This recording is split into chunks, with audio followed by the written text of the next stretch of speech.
El misterio de Belicena Vilca. Libro segundo, la carta de Belicena Vilca. 24º día. Mientras la orden de predicadores se desarrollaba de acuerdo a los planes de los señores de Tarsis, algo terrible iba a ocurrir en España. El regreso de Vera y Birsa. Y poco faltó, doctor Signagel, para que aquel acontecimiento no significara el fin de la casa de Tarsis. A continuación, mostraré cómo sucedieron los hechos. Recuerde, doctor, que la antigua Onuba, ciudad mayor de la Turdetanía, se encontraba desde el siglo VIII bajo la dominación árabe, quienes la denominaban Huelva. En el año 1011 era cabeza de uno de los reinos de Taifas, siendo su primer soberano Abu Said Mohamed Ben Ayyub, seguido de Abul Musab Abdalaziz. Pero en 1051 fue prontamente anexionada al reino de Sevilla y así permaneció hasta 1248. Como ya expliqué, durante esos siglos de ocupación árabe la casa de Tarsis sobrevivió sin problemas y alcanzó un envidiable poderío económico. La villa de Turdes, cuya existencia dependía en lo esencial de las propiedades que los señores de Tarsis explotaban en la región, había crecido y prosperado bastante, contando entonces con unos 3.500 habitantes. Aparte del núcleo directo de la familia Tarsis-Walter, que habitaba la residencia señorial y se componía de unos 50 miembros, vivían en la villa de Turdes varias familias del linaje de la casa de Tarsis pero de líneas sanguíneas colaterales. Así, pues, en el año 1128, cuando Vera y Birsa celebran el concilio Golem de Monzón, el reino de Huelva estaba subordinado al taifa de Sevilla. El rey de Castilla y León, Fernando III el Santo, reconquista Sevilla en 1248, pero muere allí mismo en 1252. Su hijo, Alfonso X el Sabio, completa la campaña conquistando en 1258 el Algarve y las plazas de Niebla y Huelva. Dio el rey esta región como dote de su hija natural Beatriz, quien la unió a la corona de Portugal al casarse con Alfonso III. Como tal anexión lesionaba los derechos antiquísimos que la casa de Tarsis tenía sobre la región, la corona de Portugal compensó al caballero Odielón de Tarsis-Walter con el título de conde de Tarceval. En verdad, en el escudo de armas que Portugal entregó a la casa de Tarsis, se hallaba inscrita en jefe la leyenda, con Tars. Edval, con la que se abreviaba el título conde de Tarsis y Walter. La posterior lectura directa de la leyenda terminó por aglutinar las sílabas de la abreviatura y formar aquella palabra Tarceval que identificó a la casa de Tarsis en los siglos siguientes. El diseño de aquel blasón fue el producto de una ardua negociación entre Odielón y los heraldos portugueses, en la que el nuevo conde impuso su punto de vista, apelando a la diferencia de lengua y a una explicación antojadiza de los emblemas solicitados. Suponiendo que en la antigua Lusitania nada recordaban ya sobre la casa de Tarsis, reclamaron el grabado de muchos de los símbolos familiares en el escudo de armas. Y ellos fueron aceptando, así, la presencia de los gallos como representación del Espíritu Santo a diestra y siniestra de las armas de Tarsis. Al barbo unicornio, animal quimérico, como el símbolo del demonio que rodea el ombligo de la casa de Tarsis. A la fortaleza en el ombligo como equivalente a la antigua propiedad de la casa de Tarsis. A los ríos Odiel y Tinto como propios del país y necesarios para definir la escena, etc. Y, finalmente, incluyeron la imagen de la espada sabia como expresión de la dama, a la sazón la Virgen de la Gruta, a la que los caballeros de Tarsis estaban consagrados. Sobre la hoja, los heraldos grabaron el grito de guerra de los señores de Tarsis. Honor mortis. El siguiente rey de Castilla y León, Sancho IV, reintegró la región de Huelva a la corona de Castilla e instaló como señora de Juan Mate de Luna, pero asimiló el título y las armas de la casa de Tarsis a dicho reino. Como veremos enseguida, el condado de Tarceval, víctima de gran mortandad años antes, estaba entonces enfeudado por un caballero catalán, quien había cedido derechos de su floreciente condado mediterráneo a cambio de aquellas lejanas comarcas andaluzas. Había transcurrido más de un siglo desde que Vera y Birsa ordenaron a los Golem ejecutar dos misiones. Cumplir la sentencia de exterminio que pesaba sobre los cátaros y edificar un castillo templario en Aracena.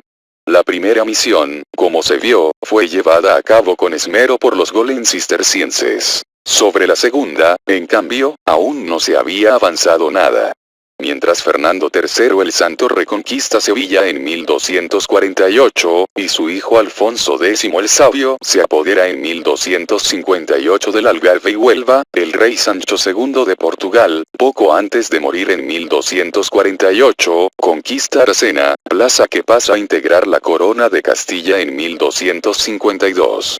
Es de suponer entonces la premura con que actuaron los templarios desde el momento mismo en que se reconquistó la plaza de Huelva. Ya en 1259 habían obtenido una cédula de Alfonso X que los autorizaba a ocupar un predio en la sierra de Aracena y fortificarla convenientemente, a los efectos de albergar y defender una guarnición de 200 caballeros. Sin embargo, años antes que tal cédula fuese emitida, los templarios habían localizado la cueva de Odiel, trazado los planos, y excavado los cimientos del castillo. Toda la cadena de Aracena quedó por varios años bajo control templario, incluido el pueblo de Aracena y varias aldeas menores. Pero los miembros del pueblo elegido que acompañaban a los templarios en la empresa, no venían a un lugar desconocido. El nombre de Aracena, en efecto, procede de la raíz hebrea arai que significa montañas, siendo Arunda, la montañosa, sinónimo de Aracena. Esta curiosa etimología no tiene nada de misteriosa si se piensa que la aldea fue fundada por los comerciantes judíos que viajaban con los fenicios durante la ocupación de Tarsish, 1000 años antes de la era actual. Luego fue llamada Arsilasis por Ptolomeo, Arsena por los griegos. Y Briato, que resistió en ella a las legiones romanas, la denominaba Erisana. Para los árabes fue Daracení, a causa de la horrible comida que los sarracenos hicieron cuando los cristianos tomaron por sorpresa la villa, la Caracena Mora. A partir de 1259, se despacharon tropas hacia Aracena desde muchas plazas de España y aún de Francia, de suerte que durante la construcción del castillo permanecieron acampados 2000 caballeros asistidos por 3000 hermanos sirvientes. Aquellas fuerzas se distribuyeron alrededor de las colinas y ejercieron una rigurosa vigilancia para impedir que los pobladores cercanos, de Cortegana, Almonaster la Real, Salamea la Real, u otras ciudades, pudiesen acercarse y observar las obras. Los compañeros de Salomón, el gremio masón controlado por el Cister, concurrió a solicitud del Gran Maestre pues, aunque la Orden del Temple contaba con su propia división especializada en construcciones militares, esta fortaleza tendría algo diferente. En primer lugar, debía poseer una gran iglesia. Y en segundo término, esa iglesia tendría que tener una entrada secreta que comunicase sus naves con la cueva subterránea. Era imprescindible así el concurso del Colegio de Constructores de Templos. El colegio encomendó la edificación de la iglesia al maestro Pedro Millán. Este fue autorizado por el feroz Papa Golem Alejandro IV, el mismo que en esos momentos excomulgaba a Manfredo de Suabia y procuraba el exterminio de los Hohenstaufen y la ruina del partido gibelino, a consagrar la iglesia al culto de la Virgen Dolorosa. Tal advocación, desde luego, no era casual sino que obedecía al plan Golem de sustituir a la Virgen de Agartha, a la Divina Madre Atlante de Nabután, por una Virgen María judía, que lloraba, estremecido su corazón de fuego por el dolor de la crucifixión de su Hijo Jesús. La Virgen de Agartha, por el contrario, no lloró ni experimentó dolor alguno en su corazón de hielo cuando su hijo de piedra se autocrucificó en el árbol del terror y expiró, sino que se alegró y derramó su gracia sobre los espíritus encadenados, porque su hijo había muerto como el más valiente guerrero blanco que se enfrentara a la ilusión de las potencias de la materia. La celebración del culto a la Virgen del Dolor fue instituida, como no podía ser de otro modo, por el inefable Papa Golem Inocencio III al introducir la secuencia Stabat Mater en la Misa de los Dolores, del Viernes de la Pasión de Jesucristo. El maestro Pedro Millán levantó, pues, para los templarios, la iglesia de Nuestra Señora del Dolor, patrona desde entonces de Aracena, advocación que contrastaba abiertamente con la Virgen de la Gracia y la Alegría, Nuestra Señora de la Gruta, que se veneraba en el vecino señorío de Tarsis, o Turdes.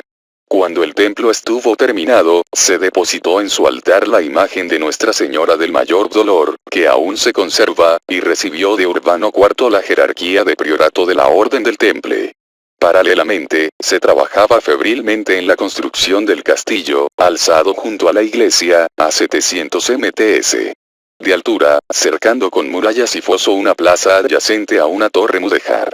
5 años después, la iglesia y el castillo se encontraban terminados y las tropas sobrantes, así como los hermanos constructores de Salomón, se retiraban tranquilamente de la zona. No obstante, pasarían muchos años antes que los lugareños se atreviesen a acercarse a la colina del castillo de Aracena.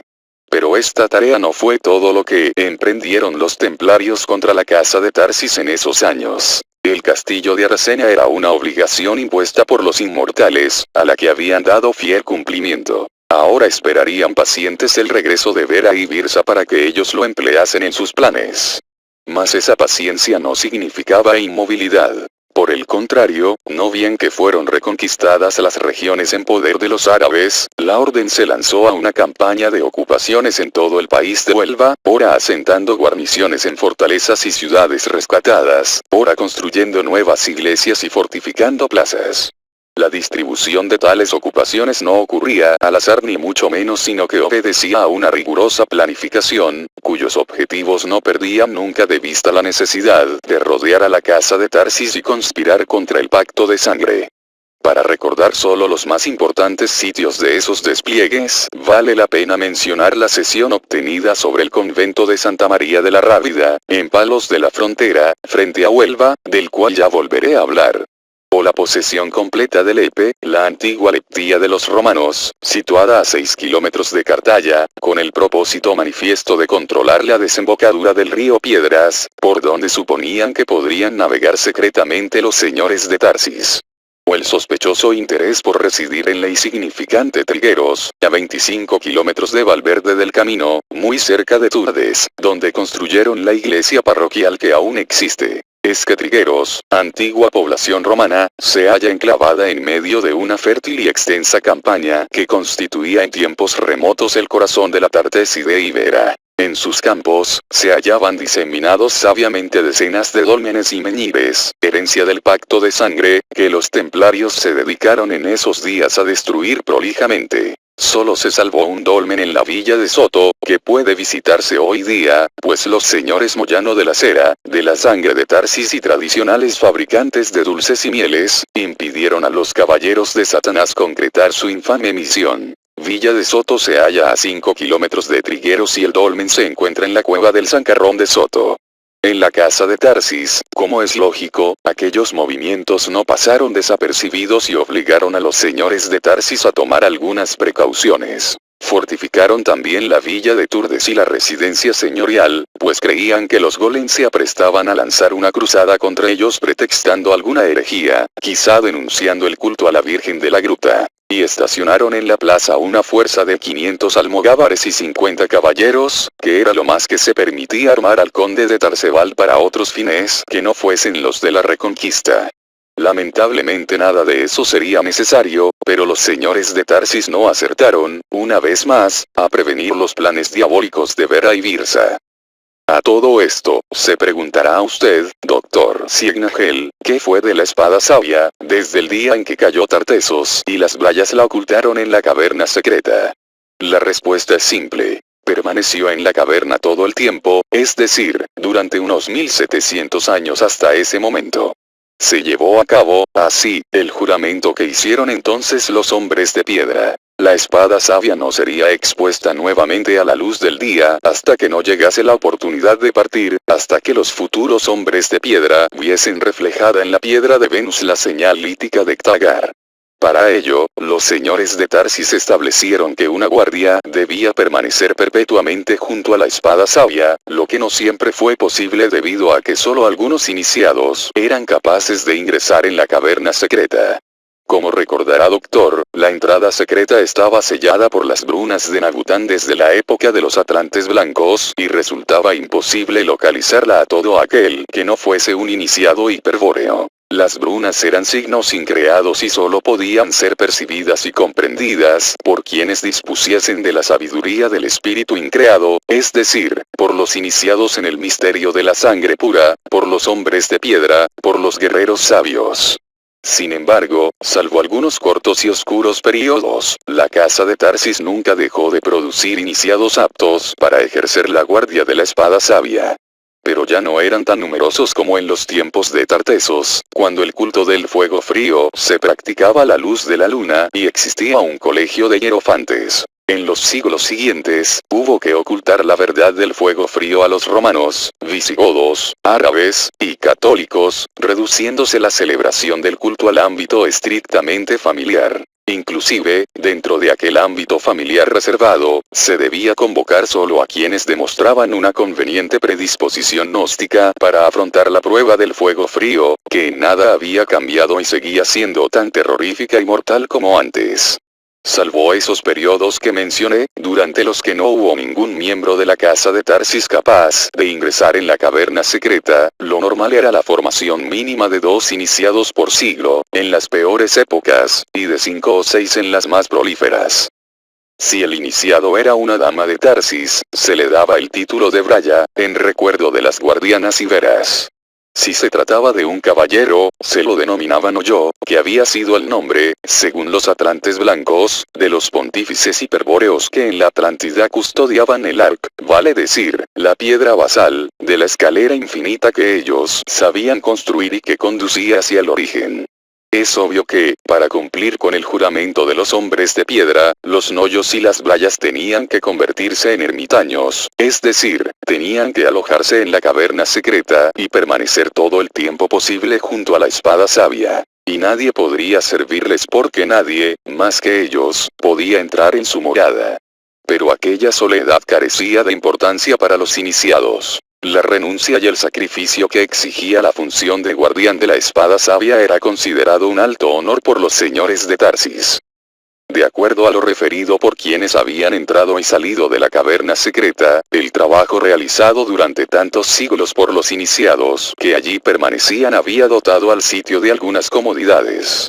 En efecto, aunque desde el principio se convino en no introducir objetos culturales, lo cierto es que Noyos y Brayas fueron tallando pacientemente la piedra de la caverna y modelaron sillas, mesa, lechos, altar, y una representación de la diosa del fuego frío.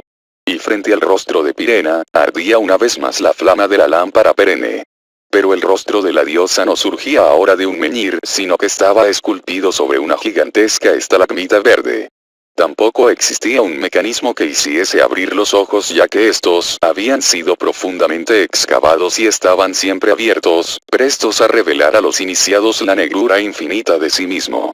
Frente al rostro, yacía el altar, que consistía en una columna cúbica rematada por 2 escalones. La superficie del escalón superior llegaba al nivel del mentón de la diosa y, sobre ella, había un agujero vertical en el que se introducía la empuñadura de la espada sabia hasta el arrias, de suerte tal que la misma quedaba parada y alineada con la nariz de la diosa, como si fuese un eje de simetría del rostro. De ese modo, la piedra de Venus, que estaba engastada en la cruz de la empuñadura, aparecía en el centro de la escena, dispuesta para la contemplación. En la superficie del escalón inferior, bajo el nivel de la empuñadura, se hallaba depositada la lámpara perenne. Aquel sector de la caverna secreta tenía forma de nave semiesférica, estando la estalagmita con el rostro de Pirena en un extremo cercano a la pared de piedra. Esta aparecía chorreada de lava y sales, mientras que el techo se presentaba erizado de verdosas estalactitas. El piso, por el contrario, había sido cuidadosamente limpiado de protuberancias y nivelado, de manera tal que era posible sentarse cómodamente frente al rostro de la diosa y contemplar, asimismo, la lámpara perenne y la espada sabia con la piedra de Venus. Los alimentos necesarios para subsistir los proveían los señores de Tarsis, manteniendo siempre colmada la despensa de una capilla que existía al pie del Cerro Candelaria. Tal capilla, que se había construido para los fines señalados, permanecía cerrada la mayor parte del año y solo era visitada por los señores de Tarsis que allí iban a orar en la mayor soledad. Aprovechaban entonces para depositar los víveres en un pequeño cuarto trasero, cuya única puerta daba a la ladera del cerro. Hasta allí bajaban furtivamente, preferiblemente por la noche, varias veces por año los iniciados para proveerse de alimentos. Normalmente hallaban una semila en un corral contiguo, con la que cargaban los bultos hasta la entrada secreta y a la que luego dejaban libre, dado que el animal regresaba mansamente a su cerco. Pero en otras ocasiones los señores de Tarsis aguardaban en la capilla semanas enteras hasta que coincidía alguna de aquellas visitas nocturnas. Entonces, en medio de la alegría del reencuentro, los Noyos o las Blayas recibían noticias de la casa de Tarsis. Especialmente indagaban sobre los jóvenes miembros de la familia, si alguno de ellos se preparaba seriamente para la prueba del fuego frío y si se advertían posibilidades de que pudiese superarla. Nada preocupaba más a los hombres de piedra y a las damas Calibur que el no ser reemplazados por otros iniciados, que la espada sabia quedase sin custodia. Los señores de Tarsis, por su parte, inquirían a Noyos o Blayas sobre sus visiones místicas. ¿No se había manifestado aún la señal lítica de Ktagar? ¿Habían recibido algún mensaje de los dioses liberadores? ¿Cuándo, oh dioses? ¿Cuándo llegaría el día de la batalla final? ¿Cuándo la guerra total contra las potencias de la materia? ¿Cuándo abandonarían el universo infernal? ¿Cuándo el origen? Siempre había ocurrido de manera semejante. Hasta entonces. Porque desde que el castillo de Aracena estuvo terminado, a unas decenas de kilómetros del Cerro Candelaria, un halo de amenaza pareció extenderse por toda la región. Hubo, pues, que extremar las medidas de precaución para abastecer la caverna secreta y se redujeron al mínimo los encuentros con los iniciados ermitaños. En aquel entonces habitaban la caverna secreta 3 iniciados. Una anciana Braya, mujer de más de 70 años, que durante 50 años jamás abandonó la guardia. Un Noyo de 50 años, Noso de Tarsis, que hasta los 30 fue presbítero en la iglesia de Nuestra Señora de la Gruta y ahora estaba oficialmente muerto. Y un joven Noyo de 32 años, Godó de Tarsis, que cumplía la función de aprovisionar la caverna secreta. Pero Godó, hijo del conde Odielón de Tarsebal, no era un improvisado en cuestión de riesgos. Llevado de niño a Sicilia por uno de los caballeros aragoneses que servían en la corte de Federico II, fue paje en el palacio de Palermo y luego escudero de un caballero teutón en Tierra Santa. Nombrado a su vez caballero, a los 20 años, ingresó en la orden de caballeros teutones y luchó 5 años en la conquista de Prusia. Hacía 7 años que permanecía de guardia en la caverna secreta, aunque pasaba por estar aún combatiendo en el norte de Alemania. Se trataba, pues, de un guerrero experto, que sabía moverse con precisión en el campo de batalla. Sus incursiones a la capilla eran cuidadosas y estudiadas, procurando evitar la posibilidad de ser sorprendido por el enemigo. Esto lo aclaro para descartar el caso de que un descuido fuese el responsable de lo que aconteció luego. Lo cierto es que el enemigo conocía aquel sitio, y esto no lo ignoraban los miembros de la casa de Tarsis. Según la saga familiar, en efecto, en el lugar donde se levantaba la capilla del Cerro Candelaria, los inmortales Vera y Birsa habían asesinado a las Blayas 1700 años antes. De allí que los señores de Tarsis pensasen en cambiar el punto de aprovisionamiento. Pero la intensa vigilancia que mantenían sobre Aracena no revelaba movimiento alguno en dirección de la capilla y las cosas siguieron así durante los 4 años siguientes. Cada 3 o 4 meses el Noyo Godó descendía de la sierra en forma sorpresiva e imprevisible y procedía a transportar las provisiones a la caverna secreta. Y solamente una vez al año establecía contacto con alguno de los señores de Tarsis. Pero las noticias eran invariablemente las mismas. Los templarios no efectuaban ningún movimiento en aquella dirección. Mas, aunque no actuasen, ahora estaban allí, demasiado cerca, y su presencia constituía una amenaza que se percibía en el ambiente. Naturalmente, los templarios no actuaban porque estaban esperando a los inmortales. Y aquellos, finalmente llegaron, 140 años después del asesinato de Lupo de Tarsis en la fortaleza de Monzón. Un barco de la Armada Templaría, proveniente de Normandía, los desembarcó en Lisboa en 1268 junto al abad de Claraval, el gran maestre del temple, y una custodia de 15 caballeros. El gran maestre explicó a la reina Beatriz que la expedición tenía por destino el castillo de Aracena, donde se iba a nombrar un provincial, obteniendo todo su apoyo y la consecuente autorización del rey Alfonso III. La presencia de Vera y Birsa no fue notada allí porque simulaban ser hermanos sirvientes y vestían como tales. Días después los viajeros tomaban la antigua carretera romana que iba desde Orisipo, Lisboa, a Hispalis, Sevilla, y pasaba por Corticata, Cortegana, a pocos kilómetros de Aracena. Ya en Aracena, los inmortales aprobaron todo lo hecho por los templarios en cuanto a la edificación del castillo. En el interior de la iglesia, en el piso del ábside, estaba la puerta trampa que comunicaba con la cueva de Odiel. En verdad, la cueva no se hallaba exactamente abajo de la iglesia, sino que había que llegar a ella por un túnel en rampa, al que se accedía por una escalera de madera desde el ábside. Pero Vera y Birsa pasaron por alto los detalles de la construcción, pues su interés mayor radicaba en la cueva. La exploraron palmo a palmo, durante horas, hablando entre ellos en un lenguaje extraño, que sus 4 acompañantes no se atrevían a interrumpir. Estos eran el abad de Claroval, el gran maestre del temple, ambos golem, y 2 preceptores templarios expertos en lengua hebrea, vale decir, 2 rabinos, representantes del pueblo elegido. Al parecer, la inspección había arrojado resultados positivos. Eso lo adivinaban por las expresiones de los inmortales, pues estos eran sumamente parcos en todo lo que se refería a la cueva y a su presencia allí. En todo caso, solo hicieron una solicitud: que se adaptase a cierta forma simbólica, que describieron con precisión, el espejo de un pequeño lago subterráneo, el cual estaba nutrido por un hilo de agua de ínfimo caudal. También se debía interrumpir momentáneamente aquel afluente, desviando el erosionado canal de alimentación. Y había que distribuir en determinados lugares, en torno del lago, 7 candelabros menora.